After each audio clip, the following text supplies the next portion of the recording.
नमस्कार दोस्तों, मैं विनोद वैष्णव और आप सभी देख रहे हैं न्यूज़ 21 टीवी एवं पॉजिटिव न्यूज। आज मौजूद हैं फरीदाबाद लोकसभा क्षेत्र में। चुनाव जोरों पर है और इनेलो प्रत्याशी के रूप में मौजूद है हमारे साथ सुनील तेवतिया जी। इनसे हम जानेंगे, सर आप लोग प्रत्याशी हैं इनेलो के और लोकसभा फरीदाबाद से चुनाव की तैयारी में है। प्रमुख कोई 5 ऐसे काम बताएं, या तो जनता को आप उनको बताएंगे कि ये समस्या है, या आप ये बताएं कि कौन से 5 विकास कार्य आप करवाएंगे अगर सत्ता में आते हैं तो। देखो, एक तो सबसे बड़ी बात, सबसे पहले एक ट्रॉमा सेंटर की बहुत जरूरत है फरीदाबाद में। जी एक प्रदूषण की दूसरी सबसे बड़ी समस्या है फरीदाबाद में। जी तीसरी जो कूड़े की समस्या है, जी ये तीसरी एक और बहुत बड़ी समस्या है। जी सर। कोई अपग्रेडेड स्कूल बहुत पिछले 10 सालों में नहीं बना। जी कोई सरकारी जो इसमें नगर निगम में जो भ्रष्टाचार है, ये एक और बड़ा मुद्दा है। लोगों को जो धक्के खाने पर आज भीड़ लगी रहती है। चौधरी ओम प्रकाश चौटाला जी के वक्त में ये दफ्तरों में भीड़ नहीं हुआ करती थी, कि उनका एक आदेश ही बहुत होता था। आज पोर्टल बना रखे हैं, पोर्टल के नाम पे एक पोर्टल काम नहीं करता, हर चीज का पोर्टल बना दिया है। तो उसे बनाने का फायदा क्या, जिससे काम ही नहीं हो सकता। जब आप जनता के बीच आप जा रहे हैं, देखिए भाजपा का उम्मीदवार भी है, कांग्रेस का उम्मीदवार भी है, और कई लोग ये कहने लगे हैं कि एक तरफा लहर है, 10 लाख पार का नारा है। इस पर आप क्या कहेंगे? देखो, कहने को तो कोई कुछ भी कहता जी रहे, वो अलग बात है। लेकिन 10 साल को कांग्रेस को भी देखा है लोगों ने, वो स्थिति थी। आज जो 10 साल बाद भाजपा को देख लिया है, उनमें और उनमें एक सिक्के के दोनों पहलू है। लोगों की उम्मीद है कि ऐसा प्रत्याशी हो। इन ये तो चुनाव लड़ ही रहे हैं, 30-35 सालों से लोग देख ही रहे हैं। तो लोगों की इच्छा है कि किसी नए प्रत्याशी को इस बार वोट दी जाए और लोकसभा में भेजा जाए। जो तरीके से हमने कभी किसी अपने यहाँ से लोकसभा सांसद को पार्लियामेंट में बोलते हुए नहीं देखा। हमने अपने मंत्री जी को भी नहीं देखा, जबकि सर, वो आपसे एक मिनिस्टर। सवाल है, आप राजा परिवार से हैं, प्रजा को कैसा देखना चाहते हैं आप? हम तो हर हाल में सुखी देखना चाहते हैं। जिस समस्या से सुखी प्रजा कैसी रहे? और देखिए भाई, भाजपा के लोग ये कहते हैं कि हम राम राज्य ले आए, राम को ले आए, राम राज्य भी स्थापित हो जाए। राम को लिया है, इन्हीं के ही सबसे ज्यादा भ्रष्टाचार उजागर हुए हैं। अभी अभी नया नया जो सुप्रीम कोर्ट ने अभी दिया है, जो चंदे का, जो उससे पता चल गया कितने ईमानदार है।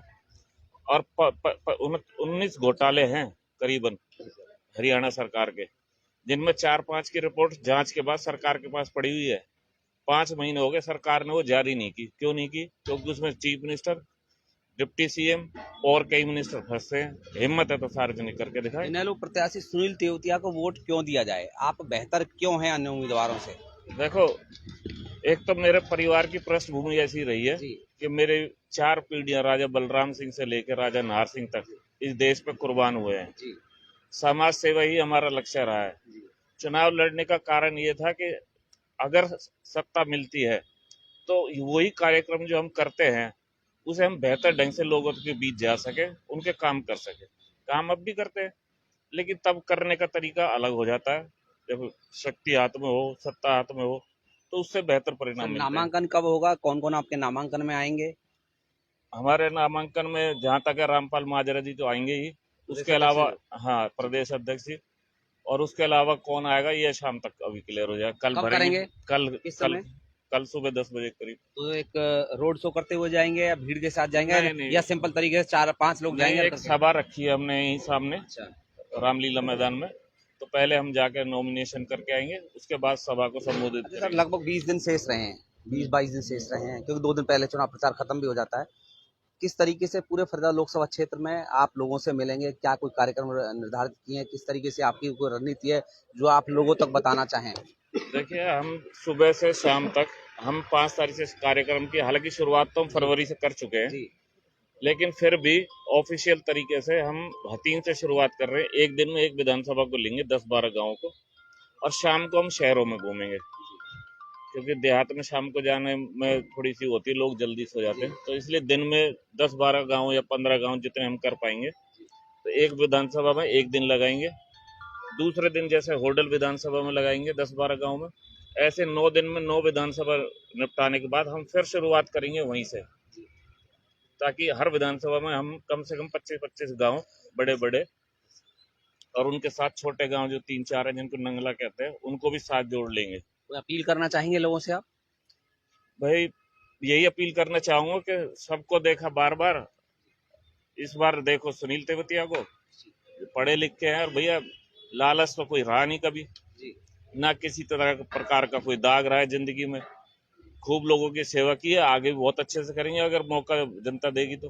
अगर कोई प्रत्याशी आपसे कहे कि आप बैठ जाएं, हमारे समर्थन में आप आ जाएं, तो है ऐसा कोई? नहीं है, वो तो सवाल ही देखिए, पैदा। मार्केट में हर तरीके की बातें चलती हैं, तो इसलिए मैं आपसे सवाल कर रहा हूं। ना तो अब बैठने का तो मतलब ही नहीं, बैठना होता तो मैं खड़ा नहीं होता। मतलब खुल करके लड़ाई लड़ेंगे जनता की। बिल्कुल खुल के ही लड़ रहे हैं और खुल के ही लड़ेंगे, बैठने का तो मतलब ही नहीं होता। चलिए, मैं आपसे 2 मिनट अभी फिर बात करूंगा, आपके साथ खड़े हैं, इन सबसे बात करूंगा। सर, सुनील तेवतिया क्यों बैठे हैं? आप नहीं खड़े हैं? देखिए, हमारा जो परिवार सुनील तेवतिया, मैं विजय तेवतिया, सुनील तेवतिया मेरा भतीजा जी।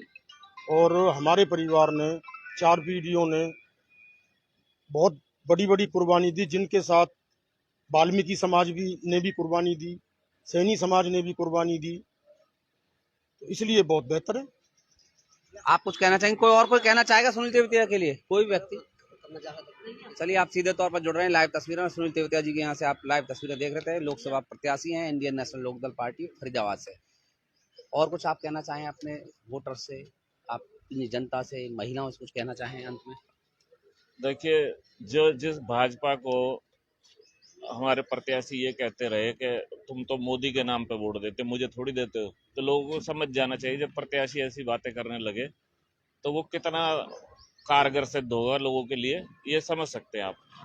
तो सबसे पहले अब मैं जो भाई किसान भाई धरने पे बैठे हैं उनको भी ये कहना चाहूंगा कि सबसे पहले अगर सांसद के रूप में चुनाव जीता तो सबसे पहले उनके इंटरचेंज का मसला सुलझाऊंगा। तो सबसे प्रमुख मुद्दा ये रहेगा। हाँ, ये एक बहुत बड़ा मुद्दा है जिससे 40 गांव पर फर्क पड़ता है, उससे फायदा होता है। जहाँ ऊपर से एलिवेटेड रोड जाती है तो उन गांव को क्या फायदा, सीधा जेवर जाकर उतरेंगे। तो इससे अच्छा है कि हमारे अगर यहाँ इंटरचेंज बनता है उसके कई फायदे हैं। 40 गांव की जमीनों के रेट बढ़ेंगे, किसानों को फायदा हो। ये सरकार ने एक भी किसानों के फायदे का काम किया नहीं है, इसलिए सारा प्रदेश में इनके विरुद्ध लहर चल रही है आज।